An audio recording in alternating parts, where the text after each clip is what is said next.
Pernah dengar soal Rawapening? Kelihatannya sih cuma danau yang indah, tenang gitu ya. Tapi di baliknya ada sebuah misteri dan sebuah cerita yang jauh lebih dalam dari yang kelihatan di permukaan. Nah, di sini kita bakal bedah tuntas. Kita akan melakukan perjalanan dari mitos yang mungkin udah sering kita dengar ke realita modern yang jujur aja rumit. Ini adalah tempat di mana masa lalu dan masa depan itu benar-benar beradu. Oke, kita mulai dari yang nancep dulu ya. Ini kutipan dari obrolan warga lokal. Dari sini aja udah kelihatan kan, gimana legenda itu bukan sekedar dongeng pengantar tidur. Ini tuh pelajaran moral yang nempel banget di budaya mereka, bahkan sampai sekarang. Oke, bagian pertama. Kita bahas soal legendanya dulu ya. Legenda Sang Naga. Kisah yang kayaknya semua orang udah tahu lah ya. Tentang asal-usul danau yang katanya gara-gara seekor naga. Ceritanya kan kita udah familiar banget ya. Ada anak namanya Baru Klinting, dikucilin sama warga. Terus dia nantangin warga yang sombong itu buat nyabut lidi. Gak ada yang bisa. Pas dia yang nyabut, langsung deh air nyembur dan menenggelamkan desa. Tapi di tengah-tengah hukuman itu, ada satu orang yang selamat. Siapa? Mbok Rondo. Kenapa? Karena cuma dia yang punya empati.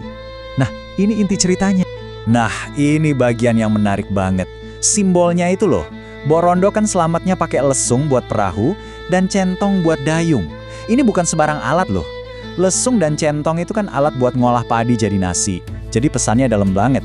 Mau ada bencana apapun, yang paling penting buat bertahan hidup itu ya urusan perut, makanan, ketahanan pangan. Nah, inget-inget poin ini ya, karena nanti bakal nyambung banget. Oke, itu tadi versi legendanya ya. Sekarang kita geser dulu dari dongeng ke sains. Gimana sih danau ini beneran terbentuk? Ya kan? Pertanyaannya jadi, masa sih danau segede ini terbentuk gara-gara kutukan naga? Di balik cerita yang dramatis itu, pasti ada penjelasan lainnya kan? Dan ya, tentu aja ada. Nah, sains punya jawaban yang beda. Menurut riset dari Universitas Indonesia, Rawapening itu aslinya adalah cekungan danau tektonik. Jadi asalnya itu bukan magis, tapi geologis. Terbentuk dari pergerakan lempeng bumi di area vulkanik. Jadi bukan kutukan naga, tapi ya murni kekuatan alam. Nah, sekarang kita masuk ke bagian yang mungkin paling bikin kaget dari semua ini. Kita bakal bongkar kebenaran sejarah di balik desa-desa yang tenggelam yang ada di legenda itu. Kalau di legenda kan kita tahu ya, desa-desa itu tenggelam sebagai hukuman dari langit gitu, karena warganya sombong. Cerita klasik soal dosa dan akibatnya. Tapi gimana kalau kita nggak cuma ngandelin cerita dari mulut ke mulut? Gimana kalau kita coba lihat bukti fisiknya? Yuk kita intip apa kata peta-peta zaman dulu. Dan ini dia buktinya. Peta-peta dari zaman kolonial Belanda ini detail banget. Nunjukin kalau di tahun 1800-an, area ini tuh bukan danau gede kayak sekarang. Malah ini tuh rawa yang lebih kecil dan dikelilingi puluhan desa. Beneran ada desa di situ. Bahkan kita punya datanya dari almanak kolonial. Sampai sedetail jumlah rumah, penduduk, bahkan kerbau dan kudanya. Ini bukan dongeng, ini fakta sejarah yang tercatat rapi. Terus, desa-desa itu kemana? Nah, jawabannya ada di sebuah proyek rekayasa raksasa. Tahun 1911, pemerintah kolonial Belanda mulai bangun PLTAJ Lok Tuntang. Supaya bendungannya bisa jalan, permukaan airnya harus dinaikkan. Tinggi banget. Akibatnya, tahun 1938, pas PLTA-nya beroperasi penuh, desa-desa yang tadi ada di peta itu, ya, tenggelam. Jadi, ini dia intinya. Kisah desa yang tenggelam itu ternyata bukan mitos soal hukuman dewa. Ini adalah kisah nyata soal penggusuran. Penggusuran yang disebabkan oleh bendungan. Ceritanya jadi jauh lebih manusiawi dan ya, lebih tragis.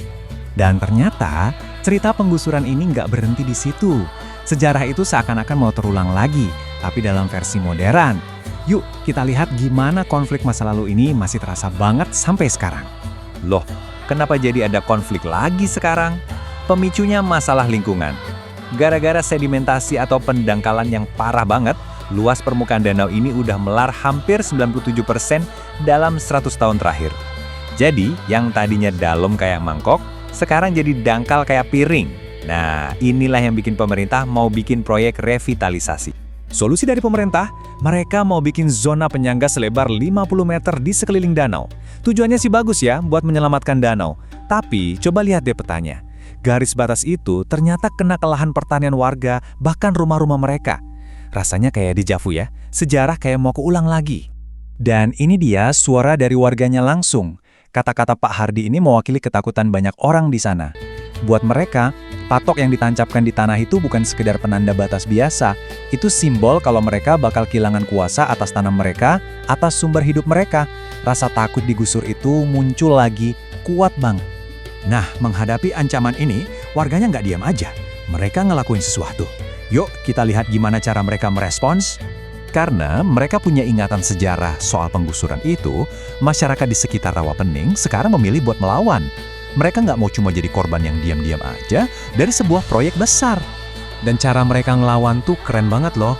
Nggak cuma demo di jalanan, mereka pakai jalur formal, audiensi sama pejabat, kirim surat resmi, mereka juga bikin perlawanan simbolis, pasang spanduk, sampai nanam patok tandingan di tanah mereka sendiri. Bahkan mereka juga menguatkan diri lewat budaya, dengan ngadain doa bersama.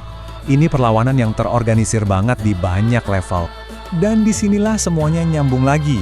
Pelajaran dari legenda kuno soal empati dan ketahanan pangan, ternyata itu persis sama dengan apa yang diperjuangkan warga sekarang. Mereka bukan cuma berjuang soal tanah, tapi mereka berjuang buat nilai yang sama, minta empati atas nasib mereka, dan keamanan buat lahan pertanian mereka, buat hidup mereka, sama persis kayak pelajaran dari cerita Baru Kelinting. Jadi, kita tutup dengan satu pertanyaan besar. Rawapening itu ternyata lebih dari sekedar danau ya. Ini adalah sebuah panggung di mana mitos, sejarah, kemajuan, dan hak hidup orang banyak saling beradu. Ketika sebuah proyek pembangunan berhadapan langsung dengan warisan budaya dan sumber kehidupan masyarakat, pertanyaannya adalah siapa yang paling berhak nentuin akhir ceritanya? Pertanyaan ini kayaknya masih mengambang di atas permukaan air Rawapening yang tenang. Rembulan nyumurupi Rawapening, swara lelembut ngidung ing kalbu, sukma banyu nyawiji jagat sira moyo ngrekso